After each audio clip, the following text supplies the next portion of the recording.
This is the Joy at Work podcast, and I'm Lucia Knight. Here's this week's question from a listener. Hi, I've spent the last 17 years working in big commercial businesses here in the UK, but I'm honestly tired of doing work that doesn't feel meaningful anymore. I've decided it's time for a change. I want to work for a charity, an NGO or a not-for-profit, somewhere I can really make a difference. Where do I start? Hi there, and thanks so much for this question. First of all, I know it's deeply frustrating to feel like the work you're doing just doesn't matter enough. I spent the last couple of years of my former career knowing that I wanted something different.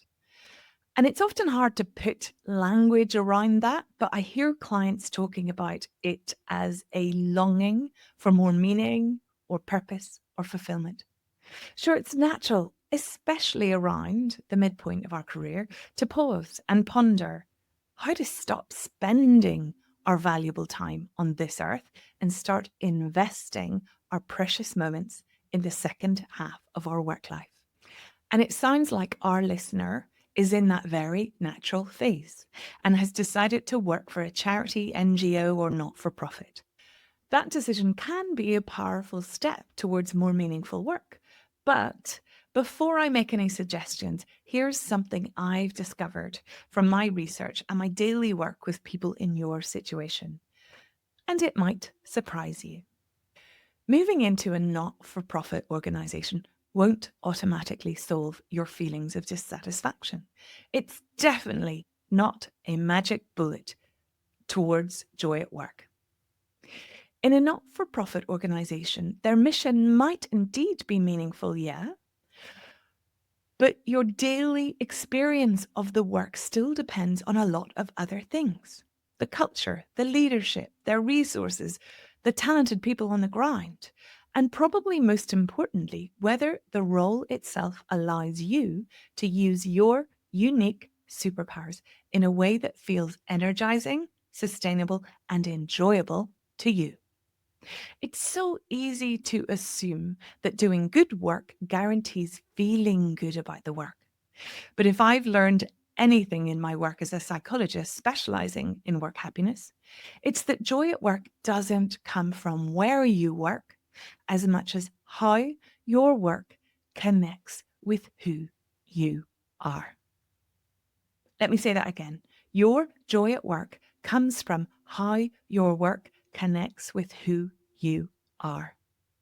So before you leap into the not-for-profit or charity sectors, I'd invite you to start thinking more deeply about who you are, where you are, and where you might want to be. Start by asking yourself why your current work doesn't feel meaningful enough right now. What's missing? It feels like a lack of purpose is part of this listener's story, but the full story will be more complex and nuanced and more personal. It's maybe also a lack of autonomy, creativity, connection, learning, growth, or something else. Write a list. Then add to that list. What is driving you completely round the bend? What is going on that's just a little bit jarring? Which elements of your current work do you need to change to feel more fulfilled? Then maybe rank that list in order of importance to you. Then ask yourself even more questions. Could you do exactly the same role in a not for profit and feel like your work is more meaningful? Would that make enough of a difference? And if so, that's an easier and tactical move. Or does your role need to change as well as the industry to become more meaningful? If so, that's a role and an industry move simultaneously. And that's a more strategic move that will need a more strategic approach. Then change perspective. Reflect on what kind of impact you'd love to have. What problems in the world really connect to you? When I work with one-to-one clients, I extract all of the problems in the world that in any way resonate with them. Then we narrow that very long list step by step to get to the top 21. And then we go more practical to see which fit the lifestyle choices of the clients. And that takes us to a smaller list of maybe 7.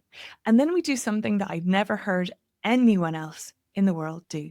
We narrow it down to the final shortlist by figuring out which of those organizations need the superpowers my client possesses. Because otherwise, there will be a mismatch. And the mismatch can sort of work in the beginning because new is sometimes good enough for a while. But I've seen it so often where that gorgeous feeling good feeling that comes from working for a cause you care about dissipates slowly if the individual can't use many or all of their superpowers regularly. And that can be for all sorts of possible reasons. For example, budget constraints, a leadership style mismatch, lack of resources or talent, or an all hands on deck mentality where everyone has to do all kinds of work, whether it fits with their superpowers or not. When the mismatch happens, stress can be extraordinarily high in these organizations.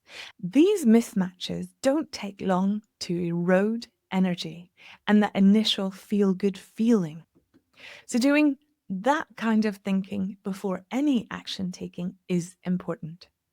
And after you've done that kind of thinking, my number one recommendation is that you experiment by volunteering a little bit of your time to a few charities or not for profit organizations. Ideally, the ones that make it into your final shortlist.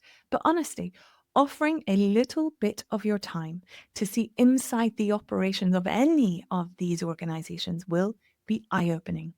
It's a way to see how their systems work, how their fundraising works, to get further insight into the problems they work hard to solve, and to understand their resource constraints. And often you get to meet the people behind the scenes. This is real data gathering gold, the kind that you can't find by applying to a job advertisement. This kind of research does require a bit of time and energy investment, sure, but it will inform every big decision you take from here on. And it will save you from taking a leap of faith with your eyes wide shut. It takes away the randomness of applying to a role in a new sector. And frankly, it's the kind of efforts that make you stand out when, if you do apply for a role within an organization, you feel passionate about.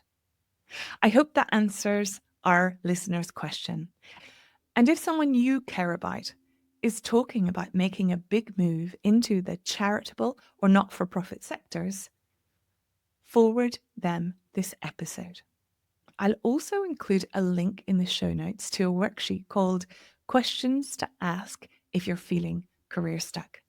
It's one of the resources available to all members in the free Never Too Old, Never Too Late, Midlife Unstuck community. Ultimately, meaning at work isn't about changing industries.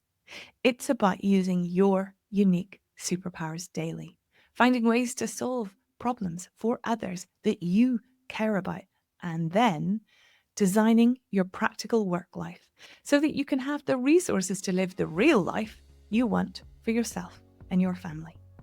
That's where joy at work lives.